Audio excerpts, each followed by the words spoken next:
जय हिंद दोस्तों। आज मैं एक ऐसी किताब के बारे में बात करने जा रहा हूँ जो हमारे देश के एक महान क्रांतिवीर की सोच को और जज्बात को समझने का एक नया नज़रिया देगी। आज हम बात करेंगे why I am an atheist, जो शहीद आज़म भगत सिंह ने अपने अंतिम दिनों में लिखी थी। इस किताब में लिखे लेटर्स के ज़रिए भगत सिंह ने अपने विचार और अपनी सोच को पूरी दुनिया के सामने रखा है। लेकिन इन लेटर्स के पीछे का असली मकसद और एजेंडा क्या था? तो दोस्तों, अगर आप भी भगत सिंह की असली सोच को समझना चाहते हैं और ये जानना चाहते हैं कि एक 23 साल का नौजवान कैसे अपने विचारों से एक पूरे समाज को प्रभावित कर गया, तो इस चैनल को सब्सक्राइब कीजिए और इस सफ़र में मेरे साथ जुड़े रहिए। उनका पहला letter, I would not defend myself, 4 अक्टूबर 1930। भगत सिंह ने ये लेटर अपने पिता सरदार किशन सिंह को लिखा था, जब उन्हें पता चला था कि उनके पिता साउंडर्स की मौत के केस में उन्हें बेगुनाह साबित करने की कोशिश कर रहे हैं। उनके पिता ने लाहौर कॉन्स्पिरेसी केस के ट्रिब्यूनल को एक लिखित रिक्वेस्ट भेजी थी, जिसमें कहा गया था कि भगत सिंह को अपनी बेगुनाही साबित करने का मौका दिया जाए। इसके बाद भगत सिंह ने अपने पिता को एक लेटर लिखा था। मेरे प्यारे पिताजी, मुझे ये सुनकर हैरानी हुई कि आपने स्पेशल ट्रिब्यूनल्स के मेंबर्स को एक पिटीशन भेजी है जिसमें माफ़ी मांगने की बात है। मुझे ये बात समझ नहीं आई क्योंकि ये मेरी सोच और मेरे आइडियल्स के बिल्कुल खिलाफ है।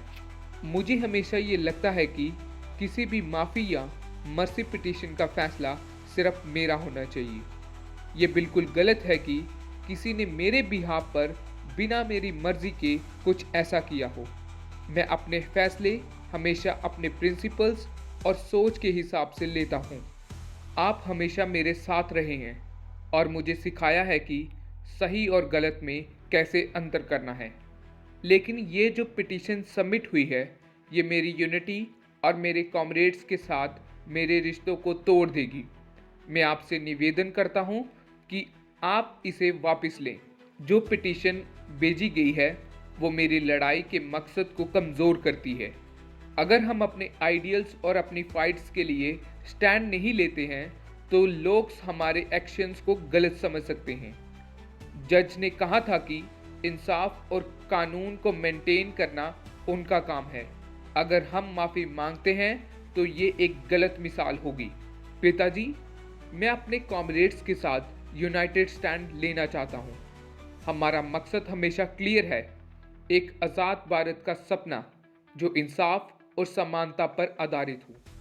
मैं चाहता हूँ कि मेरी फाइट लोगों के लिए एक मिसाल बने जो उन्हें अपने हक के लिए लड़ने का हौसला दे। पिताजी, अगर मैं थोड़ा हार्श लगता हूँ तो मुझे माफ़ करना, लेकिन सच बोलने का ये वक्त है। मुझे लगता है जैसे ये माफ़ी मांगने का कदम एक छुरी मेरे पीठ में घुसा दी गई है। अगर ये किसी और ने किया होता तो मैं इसे धोखा मानता, लेकिन आपके केस में मैं इसे एक वीकनेस समझता हूँ। आप जानते हैं कि ये वक्त सबके हौसले और प्रिंसिपल्स का इम्तिहान लेने का है, लेकिन आपने अपने आइडियल्स के साथ कॉम्प्रोमाइज़ कर दिया। आप देश के एक सच्चे पैट्रियट हैं, लेकिन इस वक्त मैंने ये सोचना बंद कर दिया है कि आप ऐसा कैसे कर सकते हैं। मैं आपको ये इन्फॉर्म करना चाहता हूँ कि मुझे ये कदम बिल्कुल एक्सेप्ट नहीं है। कोर्ट में जो पिटीशन सबमिट हुई थी उसका मैं कोई समर्थन नहीं करता। मैंने कभी अपने डिफेंस का ऑप्शन नहीं चुना और ना ही कभी ऐसे करने की सोची। अगर मैंने डिफेंस एक्सेप्ट किया होता तो मेरे दोस्त जो बॉस्टल जेल में हैं मुझे धोखेबाज समझते। मैं चाहता हूँ कि आप ये लेटर पब्लिश करें ताकि लोग सच्चाई को समझ सकें। मैं ये लड़ाई अपने आइडियल्स के साथ अंतिम तक लड़ूंगा। आपका प्यारा बेटा भगत सिंह। दोस्तों, भगत सिंह का ये लेटर हमें एक क्लियर मैसेज देता है। अपने आइडियल्स के लिए स्टैंड लेना और अपने फैसलों का जिम्मेदार रहना एक सच्चे रेवोल्यूशनरी की पहचान है। ये लेटर सिर्फ एक बेटे का नहीं बल्कि एक ऐसे इंसान का है जो अपने देश के लिए सब कुछ कुर्बान करने को तैयार था। अगर आपको भगत सिंह का ये जज्बा, उनका मिशन समझ आया तो इस वीडियो को लाइक करें, अपने दोस्तों के साथ शेयर करें और चैनल को सब्सक्राइब करें। भगत सिंह के और भी आइडियाज़ और थॉट्स को एक्सप्लोर करने के लिए मेरे साथ बने रहिए। जय हिंद।